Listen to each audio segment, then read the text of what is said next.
आज से 40 या 50 साल पहले ऐसे युद्धों से भारत की जनता को कोई खास फर्क नहीं पड़ता था और महज 100 साल पहले तो लोगों को पता भी नहीं चलता था कि उनके गांव से दूर दूसरी दुनिया में क्या हो रहा है।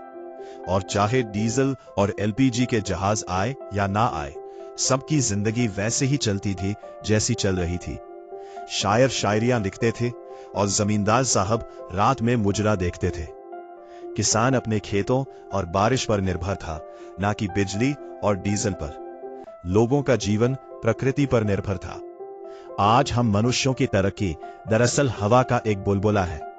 पूरी तरह से बाजार और साम्राज्यवाद पर निर्भर जीवन को हम मनुष्य तरक्की बोलते हैं। और फिर चाहे कितने बड़े साहित्यकार हों या लेखक या कितने भी बड़े आधुनिक दार्शनिक, ये सब इसी तरक्की के गुण गाते फिरते हैं। जब मैं लिखता हूं कि दिल्ली, मुंबई और इस जैसे तमाम शहर पूरी तरह से अप्राकृतिक हैं और गुलामों की बस्तियां हैं, ठीक वैसे जैसे मिस्र के पिरामिड के समय सालों तक गुलामों की बस्तियां पिरामिड के पास बनी रहती थी, तो आप नाराज है जाते हैं। मगर दिल्ली में बिजली भेजने वाले अगर किसी संयंत्र पर हमला हो जाए और मात्र 10 दिनों के लिए ही बिजली बंद हो जाए, तो आपके जो करोड़ों के घर हैं वहां आपको पानी तक नहीं मिलेगा और कुछ ही दिनों में हजारों जानें चली जाएंगी। ये आपकी तरक्की का बुलबुला है।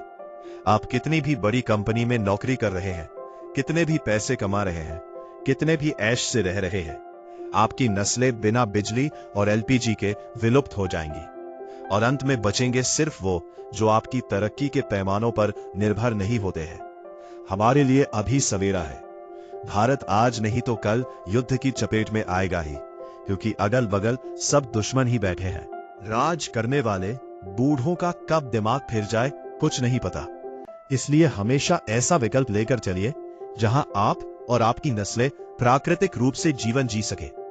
50 हजार और लाखों की ईएमआई भरते रहते हैं आप इन दिल्ली और मुंबई के कूड़ा जैसे घरों के लिए, और आप उसी में से जोड़कर 2-4 बीघे खेत कहीं दूर गांव में नहीं खरीदते हैं, जबकि इन बेकार के घरों के मुकाबले खेत खरीदना कहीं आसान और सस्ता होता है।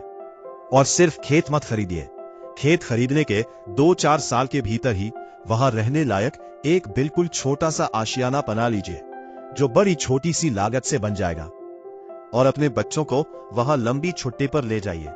लाखों खर्च करके मालदीव्स और दूसरी जगहों पर जाने से कहीं बेहतर है अपने बच्चों को अपने खेत में प्रकृति के साथ जीना, बोना और खाना सिखाइए। ये उनके सर्वाइवल के लिए काम आएगा। ये बस मेरा सुझाव है, बाकी आपकी मर्जी। आपके पास मेरी बात ना मानने के 50 बहाने हैं, और दिल्ली में जाकर दिन रात धुआं सूंघ कर करोड़ों का घर खरीदकर उसे जस्टिफाई करने की 100 दलीलें हैं। अच्छी पढ़ाई, अच्छी नौकरी जैसी कोई भी चीज अब इस दुनिया में एग्जिस्ट नहीं करती है। यह सब आपका वहम होता है।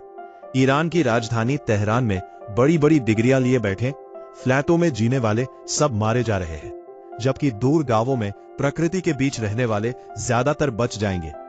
आने वाले समय में सारे विश्व में बचेंगे सिर्फ वही लोग जो बड़े बड़े शहरों से दूर रहते हैं। शहर वाले बॉम्ब से नहीं तो प्रदूषण और बाकी चीजों से वैसे ही मारे जाएंगे। तो क्या करें? एक विकल्प तैयार रखें। शहर में रहिए, लेकिन पूरी तरह उस पर निर्भर मत बनिए। 2-4 बीघा जमीन गांव में लीजिए, वहां एक छोटा सा घर बनाइए। अपने बच्चों को सिखाइए